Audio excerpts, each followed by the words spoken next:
ನಮಸ್ಕಾರ ಸ್ನೇಹಿತರೆ, ಇವತ್ತಿನ ವಿಡಿಯೋದಲ್ಲಿ ತುಂಬಾನೇ ರುಚಿಯಾಗಿ ಸುಲಭ ವಿಧಾನದಲ್ಲಿ ಮೀನು ಸಾರು ಹೇಗೆ ಮಾಡ್ಕೊಳೋದು ಅಂತ ತೋರಿಸ್ತಾ ಇದ್ದೀನಿ. ಈ ಮೀನು ಸಾರು ನೀವು ಒಂದ್ಸತಿ ಮಾಡ್ಕೊಂಡ್ರೆ ಸಾಕು, ಮುದ್ದೆಗೆ, ಅನ್ನಕ್ಕೆ, ಚಪಾತಿ, ದೋಸೆ ಎಲ್ಲದಕ್ಕೂ ಸಕ್ಕ ಟೇಸ್ಟಿಯಾಗಿರುತ್ತೆ. ಹಾಗಾದ್ರೆ ಬನ್ನಿ ತಡ ಮಾಡ್ದಿರೋ ವಿಡಿಯೋನ ಸ್ಟಾರ್ಟ್ ಮಾಡೋಣ. ಮೊದಲು ಮೀನು ಸಾರಿಗೆ ಒಂದು ಮಸಾಲ ರೆಡಿ ಮಾಡ್ಕೋಬೇಕು. ಅದಕ್ಕೆ ಒಂದು ಬಾಣಲಿಗೆ ಒಂದು ಸ್ವಲ್ಪ ಎಣ್ಣೆನ ಹಾಕೋತಾ ಇದ್ದೀನಿ. ಎಣ್ಣೆ ಒಂದು ಸ್ವಲ್ಪ ಬಿಸಿ ಆಗ್ತಿದ್ದಂಗೆ ಇದಕ್ಕೆ ಒಂದು ದಪ್ಪ ಈರುಳ್ಳಿನ ಕಟ್ ಮಾಡಿ ಹಾಕೋತಾ ಇದ್ದೀನಿ. ಇದ್ರ ಜೊತೆಗೆ ಖಾರಕ್ಕೆ ಬೇಕಾಗಿರೋಷ್ಟು ಒಣಮೆಣಸಿನ್ಕಾಯಿನ ಹಾಕ್ತಾ ಇದ್ದೀನಿ. ನಾನಿಲ್ಲಿ 2 kg ಮೀನು ತೊಗೊಂಡಿದ್ದೀನಿ. ಅದರಲ್ಲಿ ಸ್ವಲ್ಪ ಕೊಬ್ಬಿನಾಂಶ ಜಾಸ್ತಿ ಇರೋದ್ರಿಂದ 15 ಒಣಮೆಣಸಿನ್ಕಾಯಿ ಹಾಕ್ಕೊಂಡಿದ್ದೀನಿ. ನೀವು ನೋಡಿಕೊಂಡು ಎಷ್ಟು ಬೇಕೋ ಅಷ್ಟು ಖಾರಕ್ಕೆ ತಕ್ಕ ಹಾಗೆ ಹಾಕ್ಕೋಬೋದು. ಈರುಳ್ಳಿ ಎಲ್ಲ ಒಂದು ಸ್ವಲ್ಪ ಫ್ರೈ ಆದಮೇಲೆ ಈಗ ಅದಕ್ಕೆ ಒಂದು ದಪ್ಪ ಟೊಮೆಟೊನ ಈ ರೀತಿ ಕಟ್ ಮಾಡಿ ಹಾಕೋತಾ ಇದ್ದೀನಿ. ಈಗ ಟೊಮೆಟೊ ಕೂಡ ಅಷ್ಟೇ ತುಂಬ ಸಾಫ್ಟ್ ಆಗಬೇಕು. ಅಲ್ಲಿವರೆಗೂ ಇದನ್ನು ಎಣ್ಣೆಯಲ್ಲಿ ಚೆನ್ನಾಗಿ ಫ್ರೈ ಮಾಡ್ಕೊತಾ ಬನ್ನಿ. ಒಂದ್ಸತಿ ಫ್ರೈ ಆದಮೇಲೆ ಸ್ಟವ್ ಆಫ್ ಮಾಡ್ಕೊಳ್ಳಿ. ಇದು ಕಂಪ್ಲೀಟಾಗಿ ತಣ್ಣಗಾಗಬೇಕು.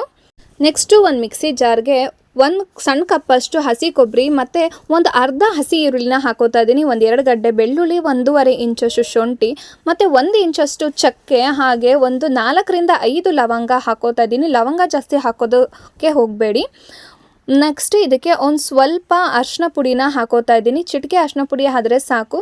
ಈಗ ಇದನ್ನೆಲ್ಲನೂ ಮೊದಲು ನೀರು ಹಾಕ್ದಿರಾನೆ ತರಿಯಾಗಿ ರುಬ್ಕೊಳ್ತಾ ಬನ್ನಿ.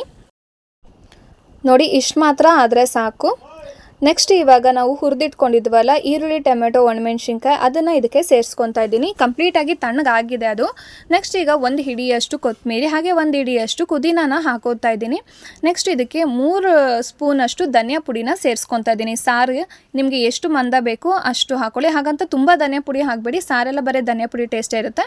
ನೀವು ಬೇಕಿದ್ದರೆ ಇಷ್ಟು ದಪ್ಪ ಹುಣಸೆ ಹಣ್ಣನ್ನ ಇವಾಗಲೇ ರುಬ್ಬೋದಕ್ಕೂ ಹಾಕ್ಬೋದು, ಅಥವಾ ನಂತರ ನೀರನ್ನು ತಕ್ಕೊಂಡು ಅದನ್ನು ಹಾಕ್ಬೋದು ಸಾರಿಗೆ.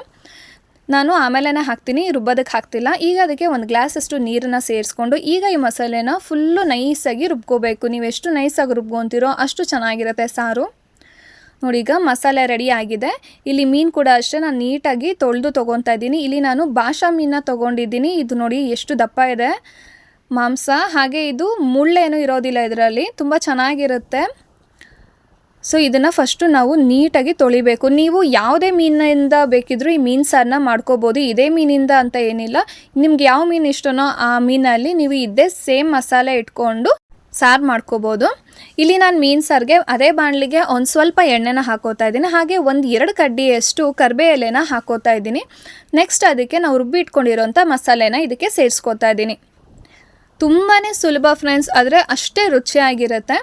ಮಸಾಲೆನೆಲ್ಲ ನಾವು ಮೊದಲೇ ಚೆನ್ನಾಗಿ ಬೇಯಿಸ್ಕೋಬೇಕು, ಆಮೇಲೆ ನಾವು ಇದಕ್ಕೆ ಮೀನನ್ನು ಸೇರಿಸ್ಕೋಬೇಕಾಗತ್ತೆ. ಸೊ ಈಗ ನಾನು ಮಿಕ್ಸಿ ಜಾರ್ ತೊಳೆದಂಥ ನೀರನ್ನು ಕೂಡ ಇದಕ್ಕೆ ಸೇರಿಸ್ಕೊತಾ ಇದ್ದೀನಿ. ನೀವು ಬೇಕಿದ್ದರೆ ಇದಕ್ಕೆ ಇನ್ನೊಂದು ಸ್ವಲ್ಪ ನೀರನ್ನು ಕೂಡ ಸೇರಿಸ್ಕೋಬೋದು. ನಾನು ರುಚಿಗೆ ತಕ್ಕಷ್ಟು ಉಪ್ಪನ್ನು ಇಲ್ಲಿ ಸೇರಿಸ್ಕೊತಾ ಇದ್ದೀನಿ. ಮಸಾಲೆ ಎಲ್ಲನೂ ಚೆನ್ನಾಗಿ ಮೊದಲೇ ಬೇಯಿಸ್ಕೊಳ್ಳಿ. ಮೊದಲೇ ಜಾಸ್ತಿ ನೀರನ್ನು ಸೇರಿಸೋದಕ್ಕೆ ಹೋಗಬೇಡಿ. ನೋಡಿ, ಈಗ ಚೆನ್ನಾಗಿ ಕುದೀತಾ ಇದೆ. ನಂಗೆ ಸಾರು ಸ್ವಲ್ಪ ಜಾಸ್ತಿನೇ ಗಟ್ಟಿ ಇದೆ ಅನಿಸ್ತಿದೆ, ಅದಕ್ಕೆ ನಾನು ಒಂದೊಂದು ಗ್ಲಾಸ್ ಅಷ್ಟು ನೀರನ್ನು ಸೇರಿಸ್ಕೊಂಡಿದ್ದೀನಿ.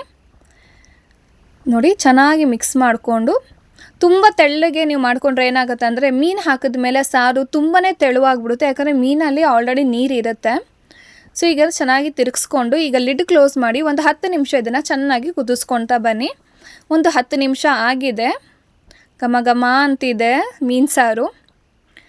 ಸೊ ಈಗ ನಾವು ಅದಕ್ಕೆ ಹುಣಸೆ ಹಣ್ಣು ತೋರಿಸಿದ್ನಲ್ಲ ಆಗಲೇ, ಅದರದ್ದು ಕಿವುಚ್ಕೊಂಡು ರಸ ಹಿಂಡ್ಕೊಂಡಿದ್ದೆ, ಅದನ್ನು ಇದಕ್ಕೆ ಸೇರಿಸ್ಕೋತಾ ಇದ್ದೀನಿ. ಸೇರಿಸ್ಕೊಂಡು ಚೆನ್ನಾಗಿ ಮಿಕ್ಸ್ ಮಾಡಿಕೊಂಡು ಹುಣಸೆ ರಸ ಹಾಕಿದ ಮೇಲೂ ಅಷ್ಟೇ ಸಾರನ್ನ ಚೆನ್ನಾಗಿ ಕುದಿಸ್ಕೋಬೇಕು, ಆವಾಗಲೇ ಸಾರು ರುಚಿ ಕೊಡೋದು. ಮತ್ತು ಮೀನು ಸಾರಿಗೆ ನೀವು ಹುಣಸೆ ಹಣ್ಣಿನ ರಸ ಹಾಕಿದ್ರೇ ಸಕ್ಕ ಟೇಸ್ಟಿಯಾಗಿರುತ್ತೆ. ಬರೀ ಟೊಮೆಟೊ ಹಾಕಿದ್ರೆ ಬೇರೆ ಥರ ಟೇಸ್ಟ್ ಬರುತ್ತೆ. ಬಟ್ ನಾನು ತೋರಿಸ್ತಿರೋ ರೀತಿಯಲ್ಲೇ ಒಂದು ಸತಿ ಟ್ರೈ ಮಾಡಿ ನೋಡಿ, ಸಕ್ಕ ಡಿಲಿಷಿಯಸ್ ಆಗಿರುತ್ತೆ. ಈಗ ಇನ್ನೊಂದು 5 ನಿಮಿಷದನ್ನು ಚೆನ್ನಾಗಿ ಕುದಿಸ್ಕೊಳ್ಳೋಣ. ಟೋಟಲಾಗಿ ಮಸಾಲೆ ಒಂದು 15 ನಿಮಿಷ ಚೆನ್ನಾಗಿ ಕುದ್ದಿದೆ. ನೋಡೋಣ ಬನ್ನಿ. ಸಾರು ನೋಡಿ ಇಷ್ಟು ಗಟ್ಟಿಯಾಗಿದೆ, ಇದು ನನಗೆ ಕರೆಕ್ಟಾಗಿದೆ. ತುಂಬ ನೀರು ಹಾಕ್ಬಿಟ್ರೆ ಮೀನು ಹಾಕಿದ್ಮೇಲೆ ತುಂಬ ನೀರು ಥರ ಆಗಿಬಿಡುತ್ತೆ. ಸೊ ಚೆನ್ನಾಗಿ ಒಂದು ಸತಿ ತಿರುಗಿಸ್ಕೊಳ್ತಾ ಬನ್ನಿ. ಈಗ ನಾನು ಅದಕ್ಕೆ ಒಂದೊಂದಾಗಿ ಮೀನು ಪೀಸಸ್ನ ಇದಕ್ಕೆ ಹಾಕ್ಕೊತಾ ಇದ್ದೀನಿ. ಮೀನು ತುಂಬ ಬೇಗ ಬೆಂದುಬಿಡುತ್ತೆ, ಇದನ್ನೇನು 10-15 ನಿಮಿಷ ಎಲ್ಲ ಬೇಯಿಸೋ ಅವಶ್ಯಕತೆಯೇ ಇಲ್ಲ.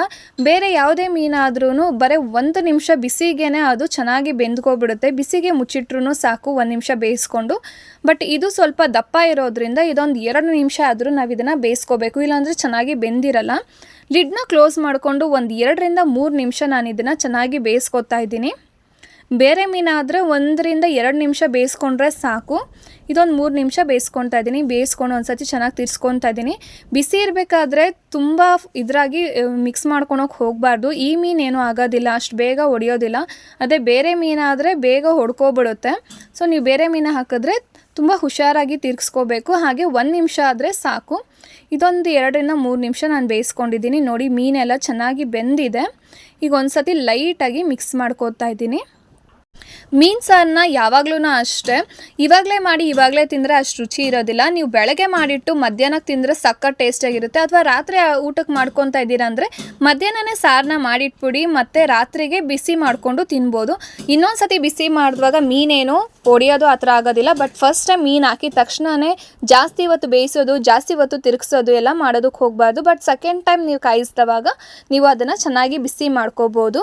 ನೋಡಿ ಈಗ ಸಾರೆಲ್ಲ ರೆಡಿಯಾಗಿದೆ. ಮನೆ ತುಂಬ ಘಮ ಘಮ ಅಂತ ಪರಿಮಳ ಬರ್ತಿದೆ. ನೀವು ಕೂಡ ಮನೆಯಲ್ಲಿ ಒಂದ್ಸತಿ ಟ್ರೈ ಮಾಡಿ ಹೇಗಿತ್ತು ಅಂತ ನನಗೆ ಕಮೆಂಟಲ್ಲಿ ತಿಳಿಸಿ. ವಿಡಿಯೋ ಇಷ್ಟ ಆಗಿದ್ರೆ ವಿಡಿಯೋಗೆ ಲೈಕ್, ಶೇರ್ ಮತ್ತು ಸಬ್ಸ್ಕ್ರೈಬ್ ಮಾಡ್ಕೊಳೋದು ಮಾತ್ರ ಮರಿಬೇಡಿ ಸ್ನೇಹಿತರೆ. ಧನ್ಯವಾದಗಳು.